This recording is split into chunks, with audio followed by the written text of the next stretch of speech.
This is the May 19th meeting of the District Operations Committee. Roll call, please. Good morning. Director Sampson, Here. Director Smith, Here. and Chair Russell. Here. I need a motion to adopt the agenda. So moved. Second. Roll call. Public comment on the agenda. Public comment on the agenda. There is one, Mr. Roger Roberts. Okay. Go ahead, Mr. Roberts. Do you have a comment on the agenda? Not so much on the agenda, but I would like to make a comment if that's possible. You can, but not right now. Okay, Hold on, sir. Let me mute you. There are no further comments on items on the to comment on the agenda. So Director Sampson, Aye. Director Smith, Aye. and Chair Russell. Aye. Okay, now it's your turn, Roger. Public comment on items not on the agenda. Mr. Roger Roberts, and then Phil Sauter. Go ahead. yes, good morning. And congratulations on the passage of the water rate increase. I would like to suggest that when you go through the budget process that's going to be coming up, that you see if you can find some wiggle room for more expenditures on the BIFIP program. I've been out walking on the watershed and there's lots to be done. And any additional amount that can be made available for the BIFIP program, I think would be well spent. And that's my comment. Thank you. Thank you. Thank you. Mr. Phil Sauter, please. Yeah, good morning. I think this is a comment that's appropriate for the Operations Committee. I was glad to see in the recent budget process that the district is starting to cluster its irrigation customers. I think that irrigation is about 40% of the district's usage, and these users tend to cluster themselves both seasonally. You see them come alive in the summer months, and geographically. This is what Director Schmidt refers to, I think, as the heat map that shows the 400 plus gallons per day users tend to cluster in small pockets geographically.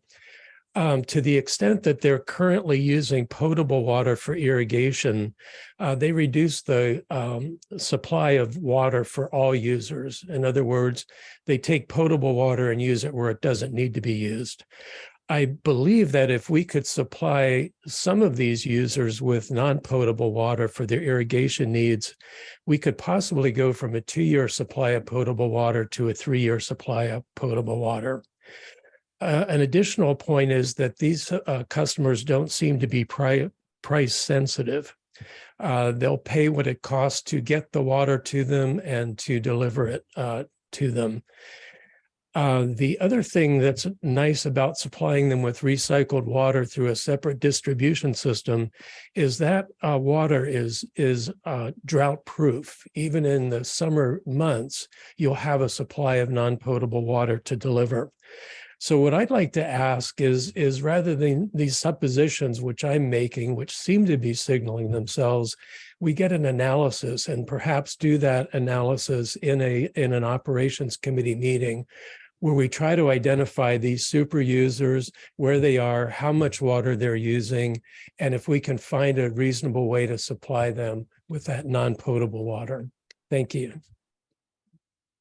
Thanks, Phil. Anybody else? There are no further speakers. Okay. I need a motion to approve the minutes of the Operations Committee from April 21. So moved. Second. Roll call. Director, excuse me, Director Kush, Aye. Director Sampson, Aye. Director Smith. Aye. Chair Russell. Aye. Okay, item 2, Potter Valley project update. Probably don't need the bell on this one, Terry. The bell does have an effect, though. I mean, I don't know, maybe everyone should have a bell. You get to use it once. Maybe. All cows have them. Yeah. Good morning, Paul Sellier, Water Resources Director with the Potter Valley update. Let me just pull this up and remember to share my screen.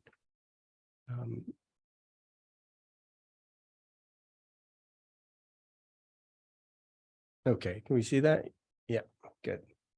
So this morning, just a kind of a Potter Valley is got a long and rich history, having started as a power production facility back in the early 1900s.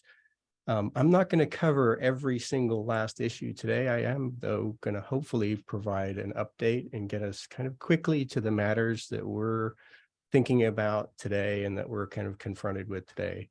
So with that, I'd like to go through just a brief background on the project, getting to the current issues, what we know and understand today about water supply impacts, and then just, thinking about how might this affect our future plans here at Marin Water, and then covering a couple of recent developments on the Potter Valley project before just wrapping up with some next steps. And I'm happy to take questions along the way as well. Okay, so wow, those are very washed out, aren't they? You'll have to take my word for it maybe, but hopefully on Zoom it's a little better. The map on the left is really showing the watersheds that are affected. Right at the top here, you have Scott Dam and the diversion, sorry, that's Van Arsdale, and then Scott up on the upper right here. So this shows the whole Russian River and kind of Eel watersheds that we're faced with. Do we have a pointer, Terry? Maybe that's no. Okay. So using the mouse, kind of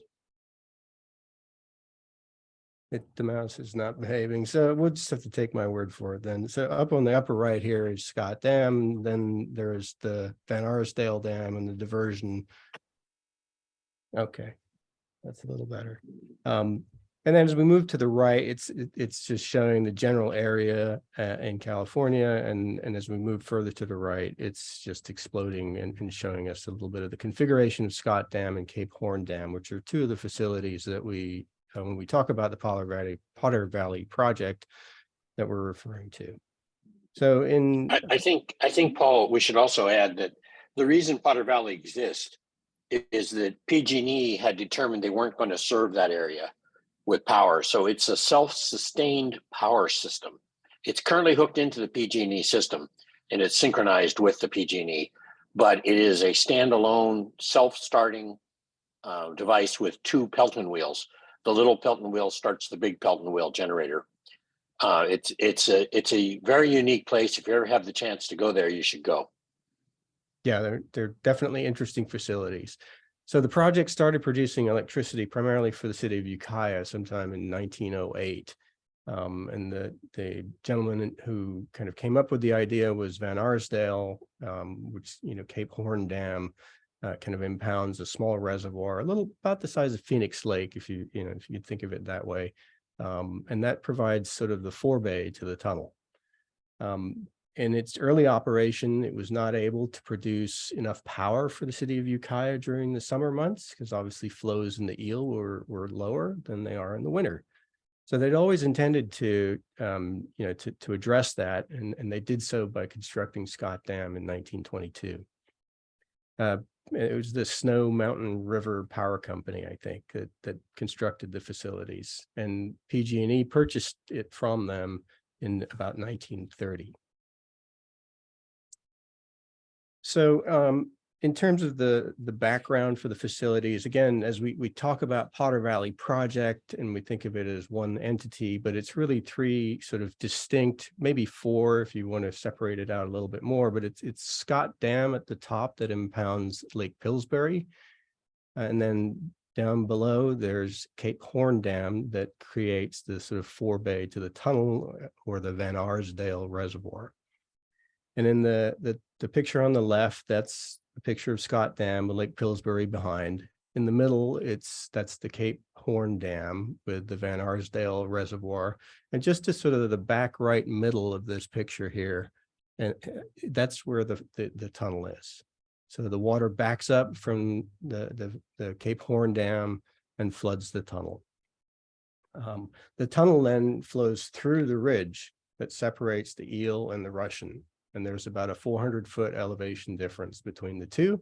And that's what they take advantage of. And you can see in the lower right-hand picture that Chair Russell was referring to earlier, the Pelton wheels, the turbines, if you like, that end up producing the power. So, of course, operating this facility in 1922 to 1972 was a 50-year period covered by the first license. So, right, in around 1972 to 82, it was licensed annually. And that was the first sort of intervention and discussion around fisheries with respect to the Potter Valley project. So over that 10-year period, it was sort of annual licenses. And by 1983, PG&E had sort of agreed to the fishery concerns, and FERC had included them in the next license, which was backdated to 1972, another 50-year period that went to 2022. And then even while that license was going on in the 90s, there was further discussion and additional studies around the impacts to fish on the eel. And those kind of came to a head in May of 2000 when FERC had, kind of issued a new EIS/EIR statement for the project. And that evolved through further discussions with the agencies, the fishery agencies and PG&E, to new terms that were imposed on the PG&E FERC license in 2004. And then sort of over that period between 2004 and today, there were some changes that sort of took effect around 2006 in terms of how much water was being transferred through the project. And we'll take a look at that in a minute. So sorry, Paul, it's Yep. a little bit random, but are the fisheries issues, are these related to salmon fisheries? So they're coming up the Russian River, then going into the Eel River? No, it's just, so the fisheries issues are largely due to on the Eel River and the concerns about diverting water from the Eel to the Russian. So it's sort of an age-old issue with almost any big water supply project in California, where you've got, this competition between the environment and impacts to the environment and water supply. We'll get to some of those discussions in a couple of slides. So just kind of wrapping up the history around the licenses, in about 2019, PG&E decided that Potter Valley was no longer viable for them and that they were not going to be seeking to renew their energy production license from FERC. So that's sort of where we have landed as of 2019. Some foresight into that. So let's just pause there on the discussions around licenses and status, and just the next step is just take a look and see how Potter Valley diversions, what they looked like over this period of time that we've just been talking about. So the upper blue line here, right, this shows an average of around 200 CFS coming through the tunnel, so being diverted from the Eel into the Russian River watershed below. At 200 CFS, if you run that average across the year, it's about 140,000 acre feet of water. So a significant amount of water. And this is sort of ongoing, right, from 1922 all the way up to 2006. In 2006, we transition on this graph to the red line. And that averages, and just very crudely, around 70 CFS, which translates to around 50,000 acre feet of water. So a pretty significant drop as a result of those concerns over impacts on the eel to the fishery that kind of took effect around 2006. And then the green line just shows more recently over the drought period what the flows have been into Lake Mendocino. And they're somewhat reduced again from that 50,000 acre foot number. So these are clearly significant flows into Lake Mendocino, which are then significant flows into the Russian River watershed. In terms of impacts to Lake Mendocino, if there are no interventions around this water supply, in other words, if the dam removals go ahead and there's no more diversion, then somewhere around 6 years out of 10, we can expect Lake Mendocino to go dry, what we're being told. Even if there are some interventions and the diversions continue similar to the levels that they're at today, we'll see Lake Mendocino under some significant stress in 2 out of 10 years. So running dry in 2 out of 10 years, even with some interventions. So it is a significant water supply for us, and it would be for the area, not for our region. And we'll take a look later on as what that means for us, to the extent that we can really nail that down today with what we know. That's obviously related to plans for greater access to Russian River winter water. Right. Okay, so in 2018, so back to the licensing, we found out in 2019 for certain that PG&E were not going to be renewing, but there was some foresight into that. And Congressman Huffman in 2018 convened a 2-basin solution partnership group, and they comprised, Caltrout, County of Humboldt, Mendocino, Inland Water and Power, and Round Valley Indian Tribes, and of course the Sonoma County Water Agency. I'm not going to go through all of the sort of shared interest objectives. They have a great website. If you Google 2-basin solution, they have a nice articulation of their shared objectives that I have kind of compressed into this middle bullet here, where essentially they were looking at a way to acquire the FERC license from PG&E and coming up with ways to satisfy the different interests, i.e., the fisheries concern on the eel while maintaining water supply for the Russian River Basin. Unfortunately, there was a deadline process imposed by FERC that they were unwilling to really modify, and the partnership wasn't able to come up with the funds and to deal with the timing that FERC had imposed and the nature and complexity of the issues that needed to be studied within that short time imposed by FERC. So the 2-basin solution basically stepped away, and at the moment we're focused in a slightly different area, but with a similar set of objectives. So Paul, if I could, I don't know if you have it later, but it's not just $18 million that kind of had this fall apart. That was the studies. The bigger issue is what the studies could show in terms of what you'd be buying, so to speak, of taking on the Potter Valley project. And it's an order of magnitude or much more than the 18 million likely. So that was really the issue of kind of a due diligence opportunity that was unable to get through the gate before the deadline. Yeah, I think that's part of it, Ben, but it's even more complicated than that. The money is one part of it. The other part is that PG&E has lost money on this facility, I think, since they bought it. It doesn't generate enough power to pay for the cost of running it, even though the cost of running it technically is free because it's just water from the river. But it has a lot of PG&E labor there, and they have been whining about this, I think, since at least the 50s, if not the 30s. Yeah, so just there was, you're right, Ben, inability to complete the studies, to do the due diligence within the time that FERC was allowing, and of course the challenges associated with finding the funding to complete those studies. So again, summarizing the issues and without really trying to impart any judgment, these issues are related to fish passage on the eel, and Scott Dam is an impediment to fish passage, blocking 150 miles of the sort of headwaters habitat for salmon. And of course, that's competing against the sort of 100-year supply of water that's been run through the diversion into the Russian River Basin over that period of time. So impacts to folks in Potter Valley who've been dependent on that water, and of course, water users along the upper Russian River. which Lake Mendocino feeds. As I recall, Paul, there is a fish ladder at Scott Dam. There is, I think there's the fish ladder. I don't think it's a very effective. If it is there, I think it's ineffective.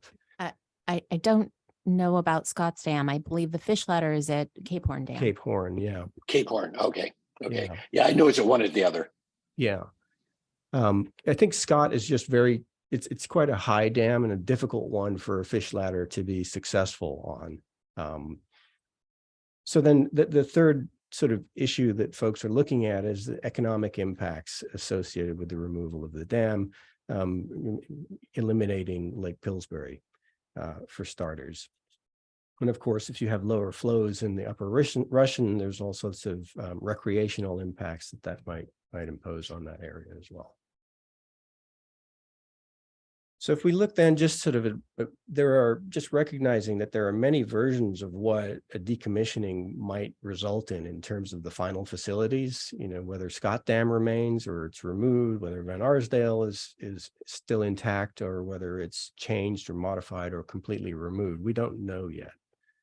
So looking then just at kind of Scott Dam, it does seem like that would continue to be an impediment to fish passage to the headwaters of the Eel. And so it seems that removal of that dam has sort of, I think, general consensus. And so how would that affect Lake Mendocino? And as we talked about earlier, we're going to see greater frequencies of shortages of storage levels in Lake Mendocino and Lake Mendocino running dry. Here it shows 2 out of 10 years. That's assuming that there's some level of diversion that continues into Lake Mendocino. And then we talked briefly also about the economic losses on the upper Russian. And then maybe more pertinently for us, as we start to focus in on our region a little bit more locally, what could the impacts be to Lake Sonoma? And it does seem, right, that the loss of water supply into Lake Mendocino and lower storage levels is going to add some stress to Lake Sonoma. Quite exactly what that level of stress will mean in terms of frequencies of shortages or the frequencies with which we're asked to reduce take of supplemental water during summer months, it's not yet defined enough for us to be able to quantify that. And there's another factor too, Paul, which, as I recall, there's mercury in the sediments behind Scott Dam, which complicates the removal. There are a lot of issues obviously associated with removal of the dam, and that's certainly one of them, a big one. That all of those things will be part of the PG&E decommissioning plan, is how they plan to deal with sort of the fate and transport of those sediments. But for us, it does seem like we can say at this point that there's going to be greater stresses on Lake Sonoma. And we can't say more than that at this point, because right now, if you change the flow of water coming into Lake Mendocino, there's a high likelihood that the releases from Lake Mendocino will also need to change, right? If Lake Pillsbury goes away, it's currently sort of the control point for establishing releases from Lake Mendocino. If it's no longer there, then you're going to have to find a new place to sort of assign control for your fish releases. So there is some expectation that releases from Lake Mendocino will be greatly reduced, and that will be helpful. There are a number of other things going on that Lake Sonoma are working on, including releases from Lake Sonoma as well. Kind of making those copacetic and with the biological opinion, which is sort of suggesting lower flows down Dry Creek than are currently called for. So the final bullet here is just keep this in mind, that there's just a lot of miles for us to kind of go through, a lot of studies that still need to be done. Ben mentioned the due diligence. Sonoma are looking at a facilities assessment. So that's to say, what's the condition of the tunnel? What if they were to move forward at some point with the purchase of these facilities? What are we buying? So a lot of things need to fall into place before we can really define what our final impacts are going to be as a result of decommissioning Scott Dam even. So looking more directly at our water supply and our future roadmap items, they are, as Director Cush pointed out earlier, these are really targeting winter water conveyance as it relates to Sonoma. And that reflects sort of precipitation events that occur within the watershed of the Russian River and result in natural flows in the Russian above minimum in-stream flow requirements. So we don't expect those to be impacted by the loss of Potter Valley at this time, though we are looking at what contributions Lake Mendocino might make in wintertime in sort of dry winters, if there's, how much that might affect us in those sort of extreme events. So overall, then the loss for the region, and there's a lot of information on this slide. I'll just take a minute to go through it before that second bullet. So looking at, why do we think winter water is a viable source of water for us in the Russian, and the chart below shows sort of an average over the last 20 years or so of monthly flows in the Russian between October and May, which is our classic sort of winter precipitation period. And you can see the box below provides sort of some simple statistical analysis showing that the average is about 1 million. The minimum was in 2021, water year 21, with still 83,000 acre feet of water going out to the ocean above minimum in-stream flow requirements. And then the maximum somewhere in the order of 3 million acre feet of water. So a significant amount of water typically goes out of the Russian River during these winter months. And Paul, in the past, we've heard that these winter water flows are not so determined by what is in Lake Mendocino and Lake Sonoma. And when I first heard that, it was hard to follow for me, but I'll believe you. But could you just maybe walk us through that one more time? Why are these winter flows not so dependent on lake levels? Yeah, the reason is that Lake Mendocino is only about 140,000 acre feet itself. And the Russian River watershed is 1,400 square miles. So you have a huge watershed that all drains into the river and a relatively small lake at the headwaters. So its contribution to those flows in the wintertime are not as significant as you might think. And what about Lake Sonoma? So Lake Sonoma is an offline reservoir. So it's strictly really for flood control and water supply uses. Now there are release requirements for Dry Creek to make sure that there's water in that creek, even in wintertime periods. But again, the Russian River natural flows from precipitation events are just very, very significant. Yeah, I think this is really an important question. So spending a little time on this. The Lake Sonoma is, as Paul's saying, an offline reservoir. So it just fills up based on the rain flow in its watershed. It is not fed by the Russian River itself. So it's not directly impacted by what we're talking about here at this point. I don't know if you're going to get into this hypothetical of what could happen,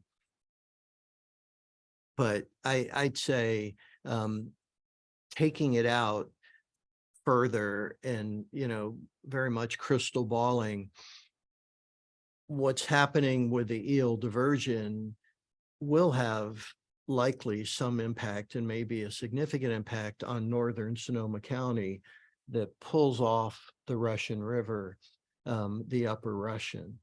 And it's not unreasonable to imagine releases from Lake Sonoma to support those communities that now do not get Lake Sonoma water. So it could add an additional demand on Lake Sonoma, still completely independent from winter water. Because winter water is just water coming out of the Russian River itself, not out of Lake Sonoma, generated, as Paul's saying, from the Russian River watershed itself, not the Eel River. Yeah, that is obvious, I mean, such an interesting distinction. But so just to make sure I'm following, if the Eel River diversions are reduced, there is the possibility that Lake Sonoma may be called upon for additional water supply. No one's saying that. No one's, okay. But you look at it and recognize that in a way, I suppose Sonoma Water Board wears two hats and represents Northern Sonoma and has a broad charge. So that it feels like there's that's not a, you know, out of bounds consideration of what could happen in the future.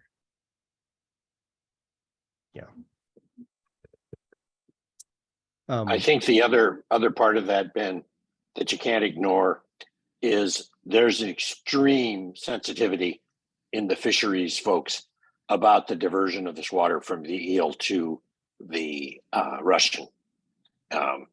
And it's funny, I did some rough calcs when I first got involved looking at it. And initially, of course, the power was worth far more than the water. The water was considered to be a waste in the operations of the Pelton Wheel. But now I think the water exceeds the value of this unit as power, but the water rights are tied only to the power side of this diversion. So it makes it extremely complex. And don't forget the thing that Ben mentioned. I mean, I've heard numbers, and I think you might even be on the low side, Ben, of a couple $100 million to pull off these studies and the work that needs to be done. It's a big bite. Yeah, we didn't get into, but you're absolutely right.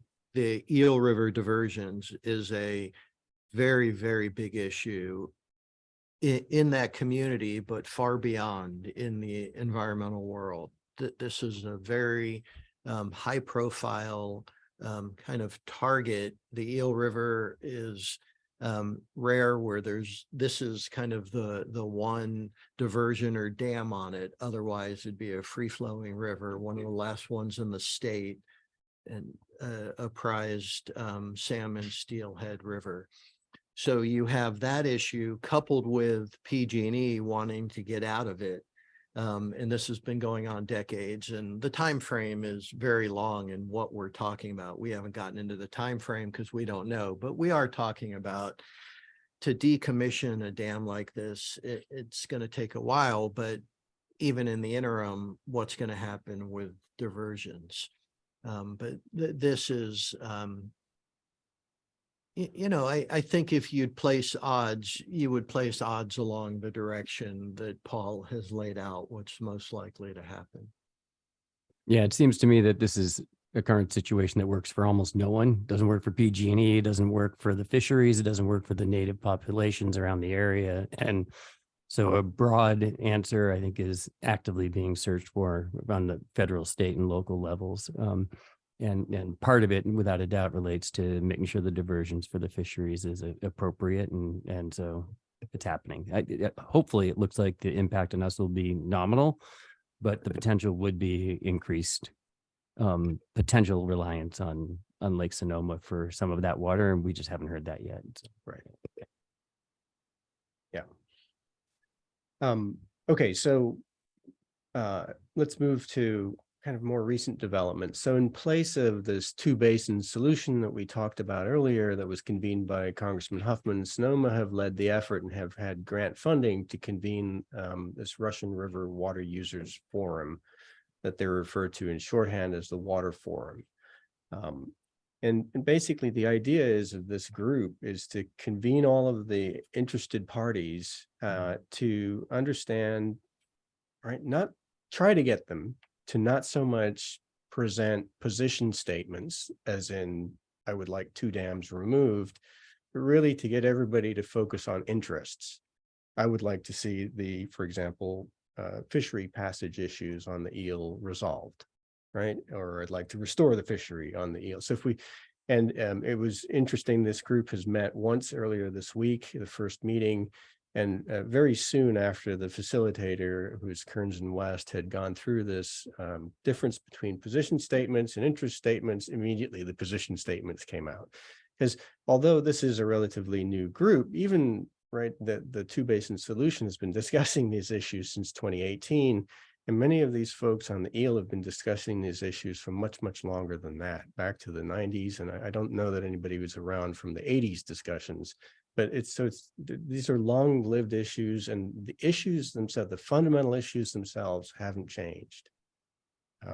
Sorry, Paul, just the key points of opposition. So Jed just noted that it's largely not working for most of the interest groups.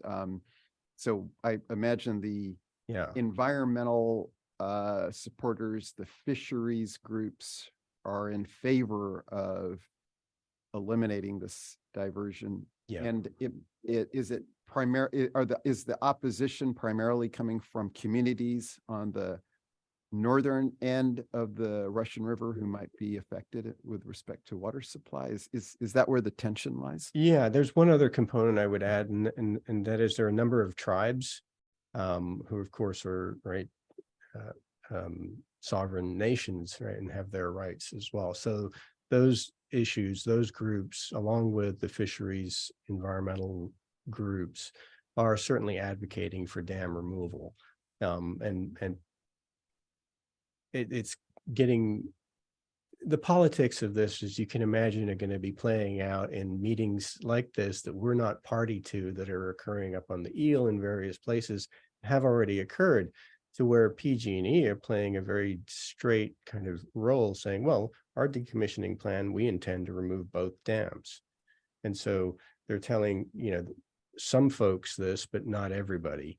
And so it's just going to be interesting. So we do have to try to get everyone's interests aligned, or at least stated, and then see if there's a solution, as Director Smith said, to find a common ground where it'll work for everyone. And some of the environmental groups are interested and open to solving the issues. If we can maintain the diversion and, restore the fishery, then they're good with that. So there are others that have very much more positional statements that that's just unacceptable, and the only thing that will be acceptable is a free-flowing river. So we have a long way to go. And don't forget the role of Sonoma Water in all this. You kind of haven't mentioned them, but they're a big player too. They're not standing back and going, well, we don't need the water. They've never made any position about that. They're very anxious, I think, to get the water. For sure, it is a significant impact. The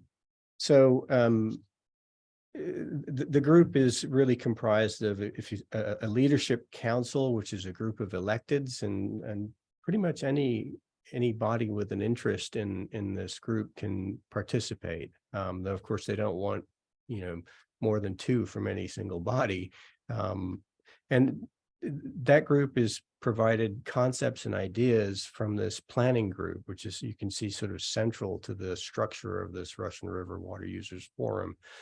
And that group is comprised of about 30 different individuals plus alternates, which we are participating as well. And the idea there is to sort of try to get concepts ready and passed down to these working groups, who are more technical staff who can work on things like fish passage, sediment removal ideas and concepts to work through some of these issues. And then the other box over here to the right, the Russian River Resiliency Subcommittee, that's sort of a future, maybe late next year, when some of this is a little more clear, to focus on Russian River resiliency issues as a result of this PVP project. So these meetings have just started. The first planning group meeting was this week. I think the leadership council isn't really fully formed yet, and they're looking to meet sometime in June, with working groups convening by Zoom after that. On that, I do, as Paul noted, there's an opportunity for, interested agencies to participate on the leadership council. And I've had initial discussion, and there'll be more with that I'll have with President Schmidt, who's not here today, about a process for selecting a representative or two from MMWD. So that brings us to next steps. So we're going to continue to sort of monitor and participate in the planning group, the water forum. We're going to keep an eye on the PG&E decommissioning process. The first sort of step in that, by the way, will be November of this year, when they'll be submitting an initial draft of their decommissioning plan. And I think they've telegraphed, right, what's going to be in that initial plan, barring some receipt by them of some alternate proposal. And they've set some conditions for what that proposal might look like. It has to be agreed upon by the two basins and so on and so forth. So, and then we'll continue to bring the board some routine updates as things progress. That concludes the sort of update on Potter Valley. Couple of other quick points. This has been brought up in the WAC meetings in Sonoma several times, and in the last one, they went into great detail of the formation of it. So this new group or set of groups is being formed. I believe, Paul, if I'm not mistaken, Tony from North Marin will be the primary person on the planning group, and Paul, you're the alternate. And I think all of the agencies in the Sonoma WAC group will have an elected person that joins the leadership council. And then there's also, I think, federal and state folks who participate, and also tribe, some native representation. But it's also not really a policy making organization. This is more of a group of as many interests as possible to discuss, vet, come up with ideas, come up with alternatives and recommendations. But they did say they'll treat it as like a Brown Act type organization, but not necessarily one that's going to have any real true power of policy decisions, if I'm not mistaken. That's correct, Director Smith. Yeah, it's sort of a not consensus is not required. They'll just, if there's competing issues, sides, they'll just identify both of them and they'll move forward under that sort of advisement. It's really helpful to hear about this process for resolving the issues on the Eel River, but is it fair to take home the message right now that even with the reduction of diversions, our winter water supply, which we're looking at very carefully, is not coming under, as far as we can tell, serious threat? That's correct. I'd even just take it a bit further. Paul mentioned one piece that we do need to understand. In the winter, what contribution does Lake Mendocino give to the Russian River? All indications it's small, if not trivial. But within that context, it's there really may be no impact. I just wanted to go a bit further on winter water opportunities in the Russian River in terms of this issue. Paul, can you talk a little bit about what our rights are for Russian River water? It's my understanding that, we're using a minority of what our quote unquote rights would be. I know Sonoma has significant rights, but I think we might be number two, and it's many factors more than what we're using right now and how that might be impacted here. And so the Sonoma water rights for Russian River water are about 75,000 acre feet of water a year. They currently supply somewhere between 45 and 50,000 acre feet to the customers, including us. Our contracts with Sonoma, as distinct from a water right, is total 14. Should we distinguish rights from contract? What we don't have water rights on the Russian River. We have contractual obligations currently. Right. So Sonoma has. In both directions, because we have the 14,000 acre feet and the 5,400 that we have to take. So, that's a very clear distinction. There's no right to that water. It's just water from the aqueduct. Though it does seem that the we have a reasonable expectation, I think, of renewing those agreements. In fact, there's some language in the agreements that would indicate that it's, I wouldn't say pro forma, but it's pretty close. So the contract rights are, as Director Russell noted, up to 14,300 acre feet of water. Our minimum take or pay of that is 5,300 acre feet of water. And we typically use somewhere, we typically will use, even in the drought, we were able to bring in maybe 9,000 acre feet of water. I think we should move on here. We've got a fairly lengthy agenda. We do have a public comment. Yes, of course, public comment, of course. That is Mr. Robert Roberts, please, or Roger Roberts, I apologize. Go ahead, sir. Yes, what is the role of FERC in all of this in terms of timing to get things done? Are they prodding the process, or are they just waiting for action? So where does FERC fit into all of this? So if I could, Director Russell, respond. Of course, of course. So the role of FERC is the Federal Energy Regulatory Commission, and they, of course, provide the power license to PG&E. Their role in this is they're requesting from PG&E a decommissioning plan, and the plan PG&E has committed to submit to them in final by January of 2025. The first draft of this plan will be submitted to PG&E in November of this year, and that's an initial draft. Subsequent draft in May of 2024, and then the final, as I say, in January of 2025. And I think you were a little hard on FERC in your descriptions. PG&E has known this for at least 20 years. This renewal has been coming, and they've been fiddle farting around trying to figure out what to do over that period of time. Sometimes thinking they're going to renew it in the earlier times and then not, and then whining about the Potter Valley system. But keep in mind, I'm not so generous as you are, Ben, in this, that 150,000 acre feet, that's 5 times the amount of water we use in a year, and 30 times the amount of water that we take. So it's not necessarily insignificant in the big picture.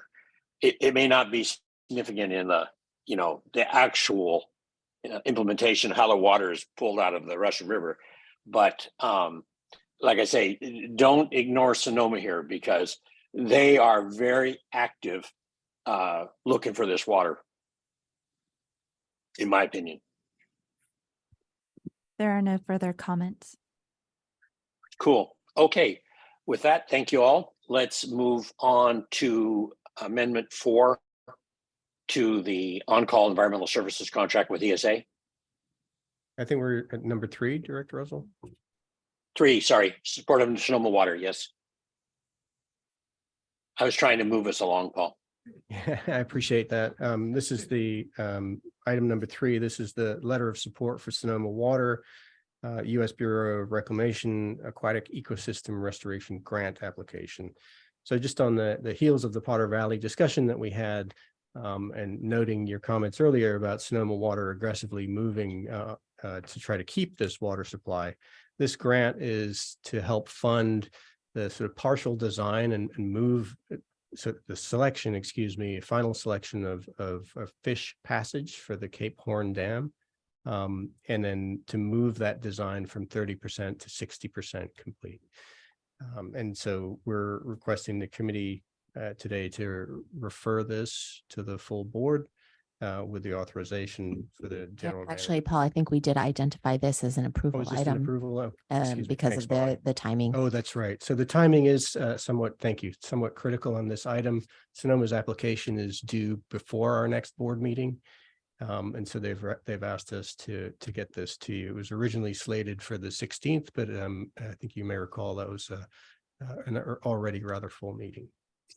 So today we're requesting the board's approval for the general manager to sign a letter to support the grant application for Sonoma. Yeah. Any comments from Yep, the board? I reviewed it. I'm supportive. Okay. Any public comment? Sorry, Oh, Larry, sorry. I have no concerns about this, but just is there any chance that this effort may be rendered, you know, not active if there is just a complete, you know, removal of the diversion Yes. process? Yeah, if the final solution is the removal of both dams, then a fish passage wouldn't be necessary Okay. in this way. All right.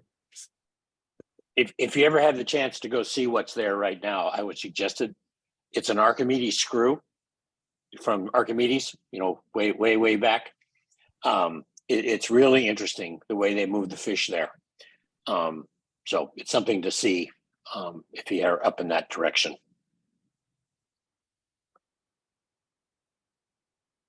Okay, public comment. There are none. Okay. I need a motion to approve. So moved. Second? Can we get a second? Second. Okay, roll call. Vice Chair Kush, Aye. Director Sampson, Aye. Director Smith, Aye. and Chair Russell. Aye. Okay, now we're on number 4. Amendment number 4 to ESA's contract.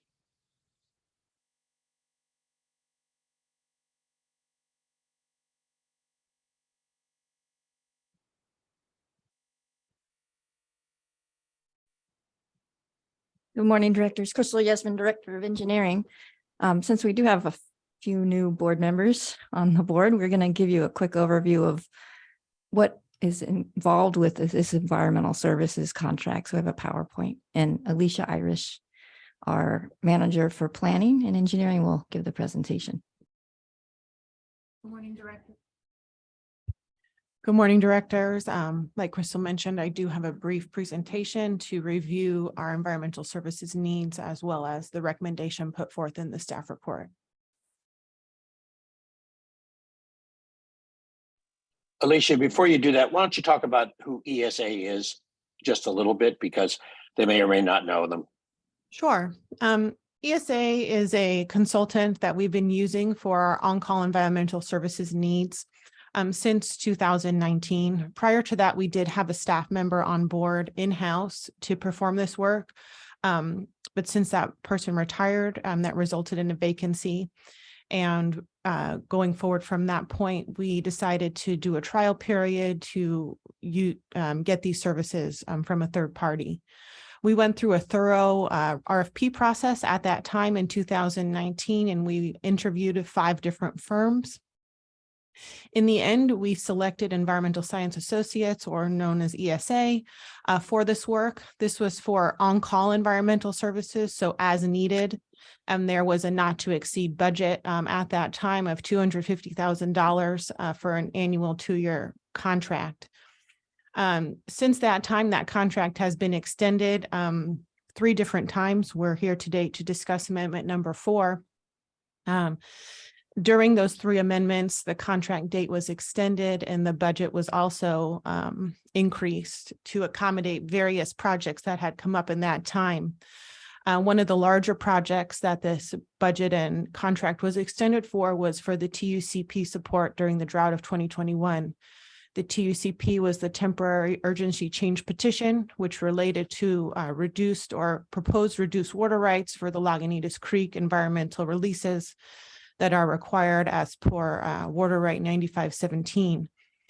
During that time, we had several different meetings with resource agencies. It was a very collaborative effort with the various resource agencies. We also did a lot of habitat suitability modeling to show the resource agencies that what we were proposing would not harm fish and wildlife, and was also an urgent need to help us through this drought. We've also used them for, and this, I'll go through this in my presentation, but we've also used them for various projects like the Pine Mountain Tunnel Tanks Replacement Project, both for the MND process, as well as we'll be using them for upcoming NEPA work, which is on the federal level. What else here? And today, I guess we're coming to the board for review and referral to a future board meeting for amendment number 4 to increase the budget on an annual basis of $150,000 to extend the contract for another 2 years. This will be the last amendment that we're coming to the board for this contract with, at which point, at the conclusion of this contract, we'll be going out for another formal RFP process to just kind of reset the table and make sure that we're still moving forward in the best way possible. I think you should explain what MND is. Oh, Just so, yeah. Would you mind, Director Russell, if I got into the presentation? I do have a very good. no, that'd be fine. That'd be fine. background. And let me add one more thing about ESA. They're the dominant environmental impact firm in the Bay Area. Excellent firm. They've always done great work. And I would also add they're local, they're in Santa Rosa, and their staff comprises not only environmental specialists for all of the CEQA and permitting services that they provide, but they also have biologists on staff that come out and do field work for us as well, and hydrologic analysis for the creeks. So a lot of expertise within their organization. Alicia, very quickly, did we in fact modify stream releases during the drought? We went through the process to see if we could. We did get approved for the temporary urgency change petition. That petition was applied for in the middle of September of 2021. But as you are all aware, we did encounter a large atmospheric river storm in the middle of October. And the large change in release schedule that we were looking for was in the January to March months, so of early 2022. And by that point, there was really a minimal need to reduce our releases. So in the end, I do not believe we reduced the release schedule as much as we were approved to do so prior to that atmospheric river event. But I would say that effort, though, is not lost. I mean, Sonoma County does a temporary urgency change petition routinely, almost annually. And this is the first time that Marin Water actually went through that process. So we'll be able to, if ever needed, hopefully not, we'll have all of that documentation ready to go if we suffer another serious drought.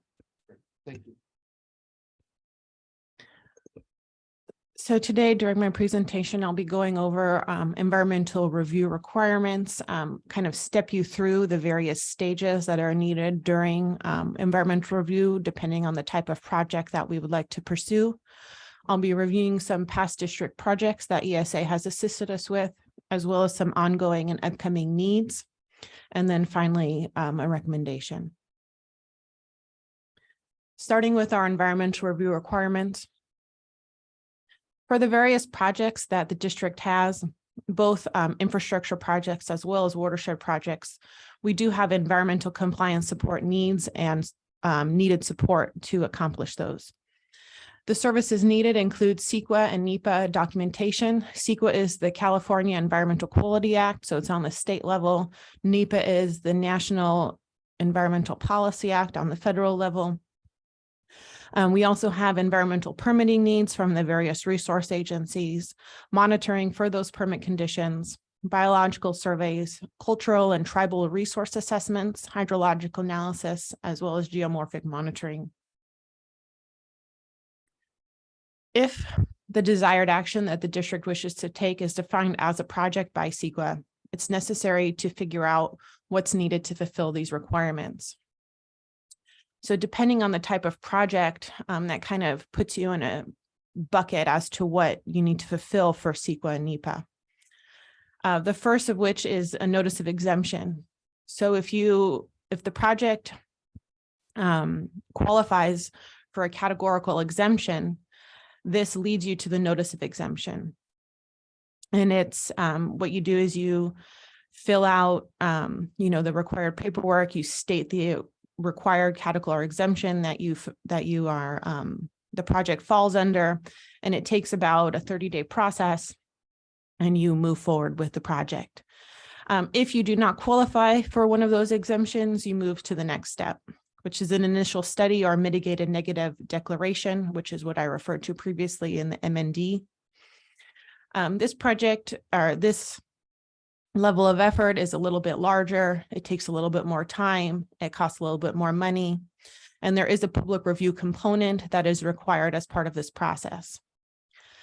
If the impacts from your project cannot be mitigated, you move to the next level, which is the environmental impact report. This is a much more thorough process.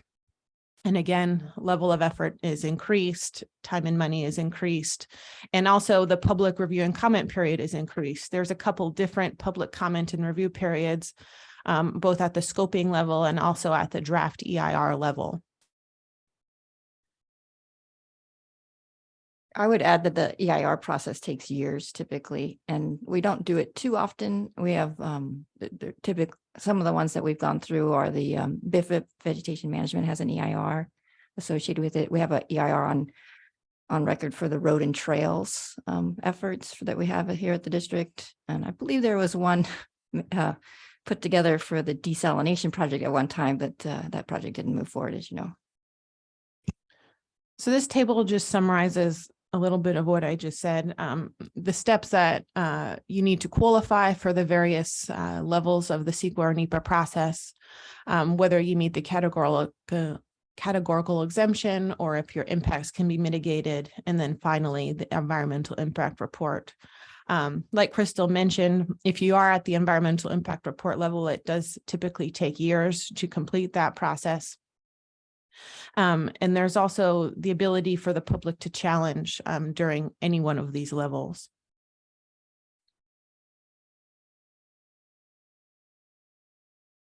Some of the projects that ESA has assisted us with during their time that they've been under contract with us is the Pine Mountain Tunnel Tank Replacement Project.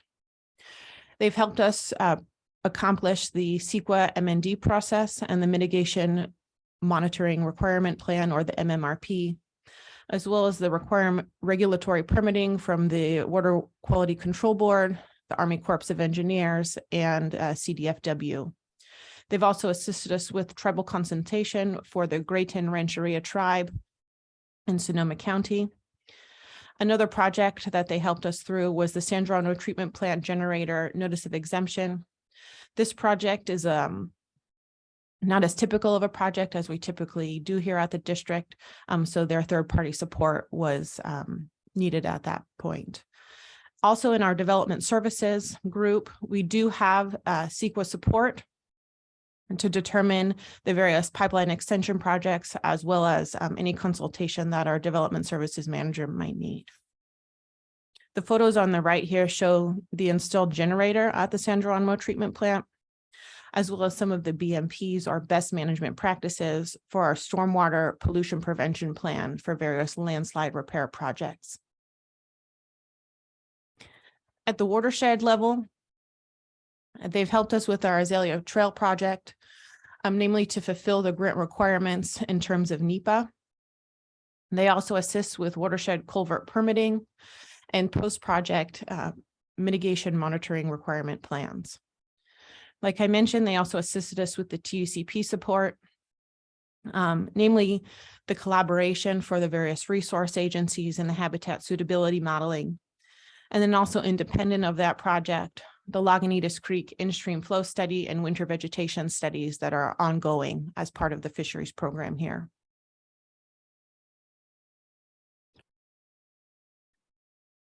There are some ongoing and upcoming needs, which makes our environmental compliance support an ongoing process. For our Pine Mountain Tunnel Tanks project, we do have some NEPA requirements that we need to fulfill in order to qualify in support of the WIFIA loan. We also have some planned infrastructure projects in this next year's budget cycle, such as the Wolfback Tanks Recoating Project, which are 2 tanks in the Sausalito Hills, the Hind Tanks Redwood Tank Replacement Project, which are 2 of our remaining redwood tanks in San Rafael, as well as ongoing watershed compliance and Lagunitas Creek in-stream flow studies and ongoing development services support.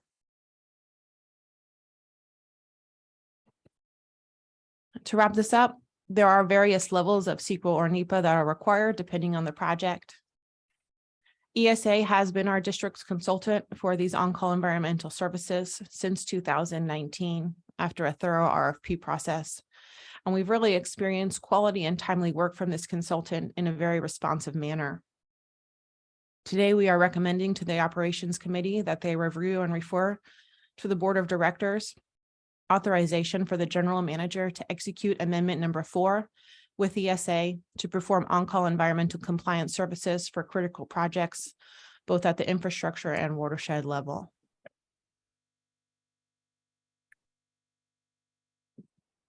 Okay, thank you very much. Any comments? So I think you said that we used to do this work in-house. And That's so is correct. it being done better now than it was? And maybe talk a little bit about the cost. So I think you're saying we were at $250,000 a year and now you're asking to go to 400,000 a year, Now I'm asking to go to $150,000 from a year. 250 to 150. Okay, got it.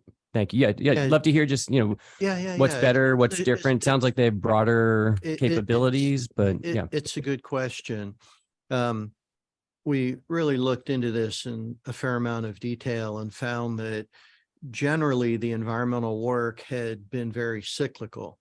And when it was low, there wasn't enough work for this employee. And when it was high, there was too much.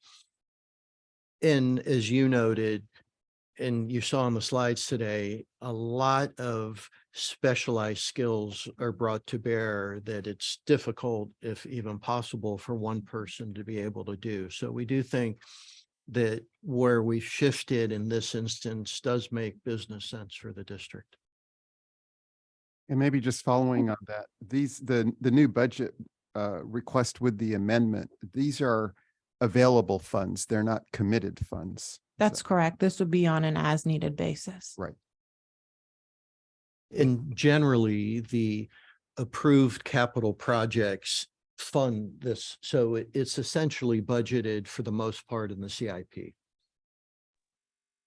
And Ben, it's a little more complicated than that. When I joined the board in 2004, they were sending all of this stuff out to URS, as I recall. And Eric took over that part because most of it is MND stuff. And it's pretty cookie cutter. And that was the reason that was brought in-house, as I recall. And he was there and he was a good guy at doing it. And he was the guy doing the work anyway for URS. So, but then of course, the scope has increased substantially to address this, our other issues that Alicia talked about.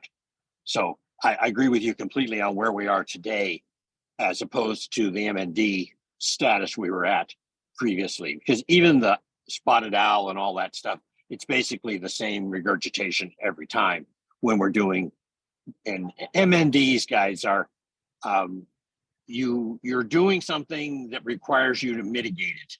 Basically, it's not enough to say it's exempt or that it's just an intact replacement, but you have to do a little more and you have to do some creative thinking on how to help the impacted portion of the environment. So it takes some pretty creative thinking.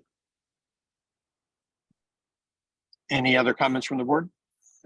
Yes, just one question. With the recent budget proposal approval, will this be enough to take on all the projects we're doing, or are we looking at an increase at some point with all the increase in capital spending? Based on our previous spending with this contract, we do believe that the $150,000 a year will be enough to cover the on-call needs. During this contract, there has been a couple of projects that have come up that have become independent contracts. But at the same time, they are funded within the capital program. And so each project budget does include assumptions for environmental services needs. Great. Thank you. And I support it and appreciate the presentation. For that cost to be able to have that service provided makes a lot of sense. So thank you. Is the 150 in our budget or 250? What's in our current budget that we've looked at? Which is new? Yeah, let me explain that. So it's opened up as like a blanket PO, and we don't actually bill it to a certain department or project until the service request is given to ESA. So in some cases, yes, it's charged to the capital project and the capital funding there. In other cases, for example, on pipeline extension agreements, the developer will actually pay the costs of the environmental review. We'll bill them for that. And so And then for operations, if it's a watershed activity, that's general maintenance on the watershed that needs some sort of biological review ahead of time, that would charge the operations budget. So they would, the invoice would go to them, if that makes sense. Yeah.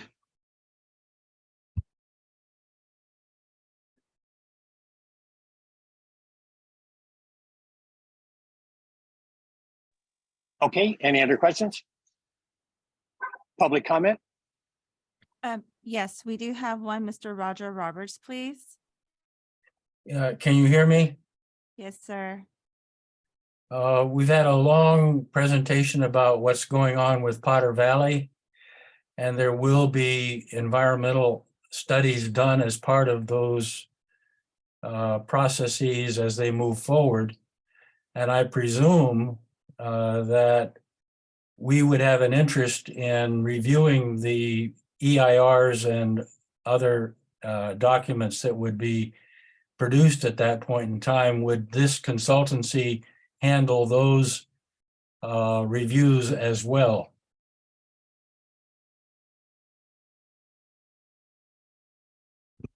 I could answer that, Chair Russell, if you're interested in, this is Molly McLean, General Counsel. So oftentimes the district is a responsible agency, which means that it's not our project. We're not the lead agency on an environmental review. And at times there may be appropriate for us to get assistance from an outside consultant to review other agency environmental work. And that sometimes happens with, for example, pipeline extension projects where a town has done the environmental review for the overall development project. And then we're reviewing their environmental analysis to make sure that it's appropriate for our part of the project or our project. So possibly, yes. There are no further speakers. So we just need Roger, does that answer your for- question? No. I'm Okay, I guess it sorry, did. but he's still here. Hold on.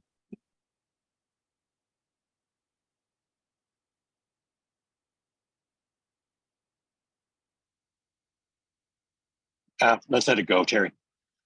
Okay, so I need a motion to refer to the full board. A motion to refer to the full board. Okay. In a second. Second, Thank you. Okay. Next is item 5, limited purpose facility resolution for the relocated and extended Hill Avenue water main in Woodacre. And for today's, on this item, we have Joseph Ishins. He's the manager for engineering support services and development services.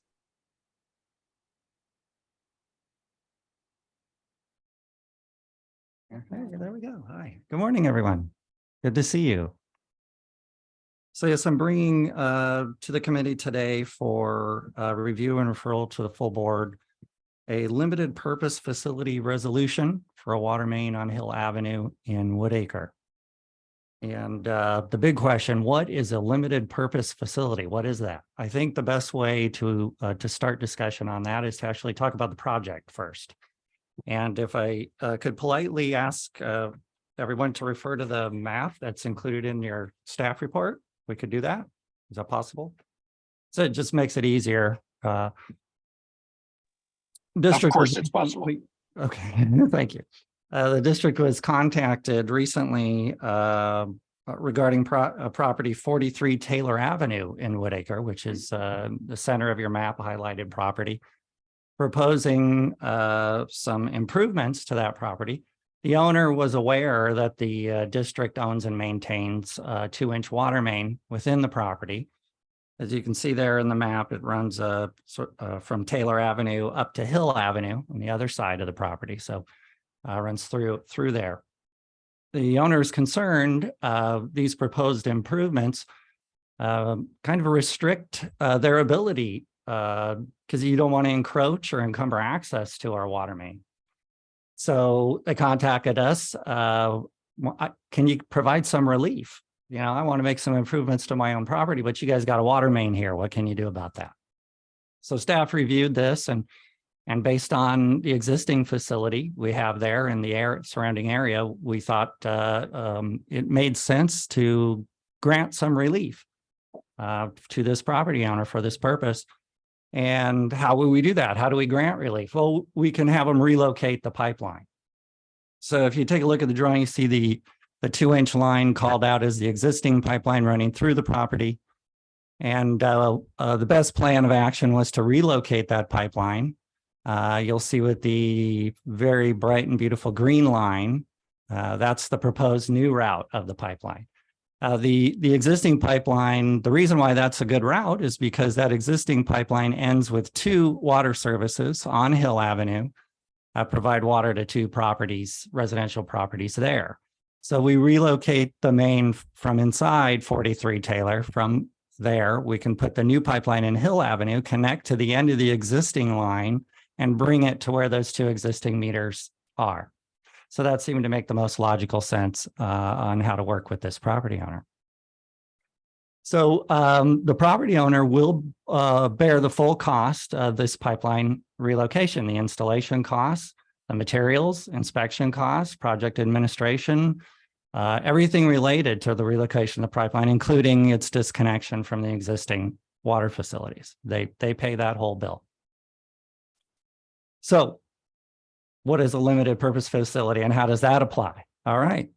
Well, I point your attention to the drawing. You'll see just above the green line and a vacant property is called out. There's a vacant property there. Right now, today, that property does not qualify for water service because there is no water main in front of that property. That's one of our standard conditions for service, is that your property front an existing water main. This new pipeline will then make service available. This new pipeline is privately funded, right? This 43 Taylor Avenue property owner is paying for it. So right in our code, we have the limited purpose facility section of our code, which allows a pipeline to be designated as a limited purpose facility, meaning its limited purpose is only to provide water to those 2 meters, those existing meters for those properties on Hill. So we say, okay, if anyone new comes and wants water service from that property, this vacant one as a prime example, we can recover half the costs that the facilitator paid to put in the pipeline and pay it back to the property, to the person who financed that pipeline installation. So that's the simplified version, which is the way I understand most things. So thank you for following along with me on that. So the property owner of 43 Taylor Avenue has entered into the pipeline relocation agreement, and he happens to be a contractor as well. He'll be performing the installation with district materials and inspection. And so the designation of the limited purpose pipeline will allow him to recover half the cost of the installation. So I'm asking the committee to refer to the board for approval of the limited purpose resolution for the Hill Avenue pipeline. Just Should indicate that's in the future, huh? The reimbursement. Yes, somebody else when owns that it. property decides to develop and applies for water service, the district will actually collect the fee and reimburse the property owner. That was my. So we're not out of pocket anything. It's just money Yes, yes. put there. Okay. Any other questions from the board? All right, fantastic. Public comment? There are none. Okay. Come again. Yeah, we need to recommend it in a second. I recommend we forward this to the board for approval. Second. Thank you. Okay, amendment number 1 to miscellaneous agreement number 6106 with Sequini and Passarino. Yes, thank you. Another engineering item, and I have Matt Steiner here who's going to present. Matt's in our planning group for engineering. Good morning. Good morning, all. My name is Matthew Steiner. I'm an assistant engineer in the planning group, as Crystal mentioned. And this morning I am presenting item number 6, which is amendment number 1 to miscellaneous agreement number 6106 with Cinquini and Passerino for on-call land surveying services. So we find ourselves in a similar situation, much like our on-call ESA contract. In June of last year, our in-house land surveyor retired. Currently, that position is still vacant. Around that same time, we issued an RFP to various local firms in trying to fulfill our current survey needs. Cinquini and Passerino was ultimately selected because they had performed outstanding work on previous district projects. They're local and they had a good response in their RFP. The agreement with them expires next month. Within this last year, they have performed outstanding work. They're responsive to our requests, and their work is thorough and completed on time and within budget. So staff is recommending, amendment number 1 to this contract will take it for another year, our on-call services with them in an amount not to exceed $100,000. So similar to the ESA contract, it's not for putting down $100,000. Instead, it's when projects need surveying services, we can provide or request services in an amount up to $100,000. So this will take the $100,000 limit up to $200,000 for this next year. Maybe that sounded odd. It's another $100,000. They got it. Don't worry. I want to just add, we've kept them quite busy recently with the landslide surveys that, from our recent atmospheric events. We've got them out looking at surveys for the Phoenix to Von Tempe pipeline and various other projects. We did not utilize the entire 100,000 in this annual year period. It's around 68,000 that we've currently invoiced or have had invoiced towards us. So it's been very useful to have them on call. So I guess in summary, staff recommends that the operations committee review and refer to the board of directors at a regular board meeting, authorization for the general manager to execute amendment number 1 to miscellaneous agreement 6106 with Cinquini and Passerino in an amount not to exceed $100,000 for land surveying support services. This is in some way similar to the last item in that, as you see in the summary, we did have a land surveyor on staff. As you also heard, this last full year of this contract, we spent $68,000, and that could have been a relatively big year with some of the landslides and associated work. So again, we think as part of our, of course, ongoing efforts to be as efficient and effective as we can and kind of think about the skill set for our size agency, what makes sense to maintain in-house, and our other approaches more cost effective where we can deploy resources that would stay active and contribute on an ongoing daily basis. It's an interesting question too, Ben, because most of what's been described would not require an LS to do it. That's a licensed surveyor, the landslide stuff and all that, but the boundary stuff all requires an LS. And obviously, if we're only spending 68,000, it's nowhere close to what it would cost to have somebody on staff.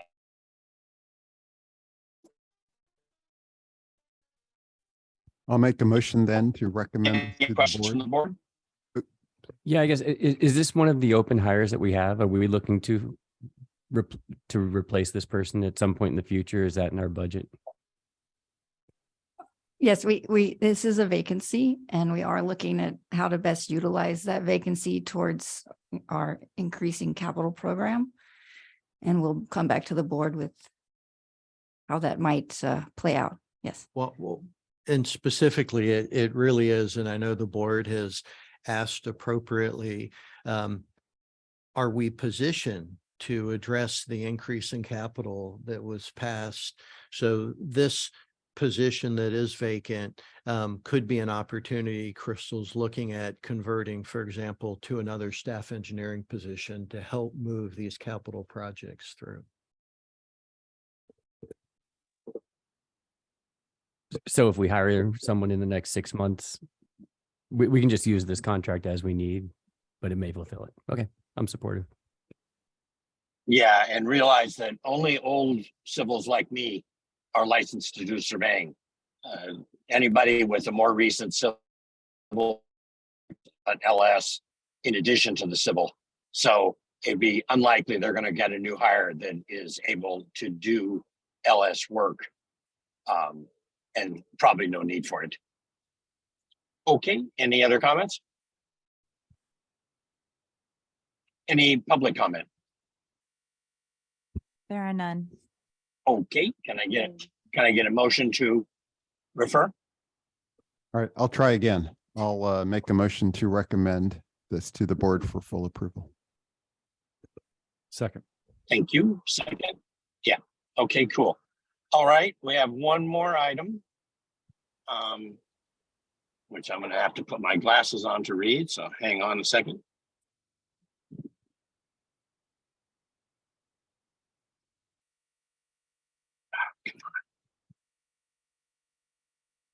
Okay, there's the memorandum of understanding with the city of Petaluma. Yeah, good morning. Paul Selly, Water Resources Director again. Just briefly, I know we've been at this for a little while this morning. This is our brackish desalination facility that we're exploring the feasibility of with Petaluma. And this memorandum is really just sort of memorializing the fact that we would like to work together to pursue grants for this project. There is no commitment associated with the MOU for either party to pursue the project. It's just really sort of acknowledging the beginnings of working together. So if there are any questions that the board has about the MOU, I'd be happy to take them. Paul, how does Petaluma currently manage their water supply? Do they have their own? So Petaluma has a mix of groundwater, so some small groundwater wells, as well as taking water from Sonoma. And it's a city-based. City, yeah, enterprise department, yeah.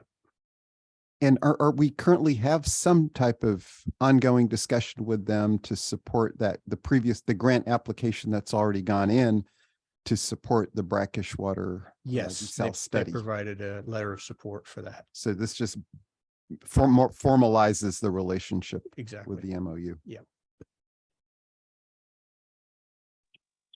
Okay. Any I would, public comment? Oh, go ahead. I'm sorry, Go ahead. I would just comment that to me, this is very exciting. This is kind of the start of kind of a different model for us, not just necessarily solely working with Sonoma, but really developing kind of sub-regional partnerships where it makes sense, where there's opportunities, and they're very engaged in this. And it feels like a good partnership to explore this project. Yeah, and they're good people too. Easy to work with, bright engineering abilities and things like that. Okay, any? There are none.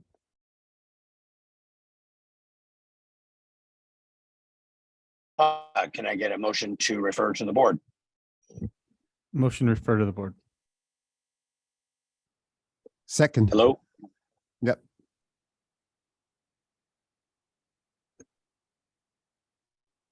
Okay, I didn't hear it, but I guess it was done. It was, the motion was made by Director Sampson and seconded by Vice Chair Kush. Thank you. Okay, well, with that, we're done. And thank you all. Thank you.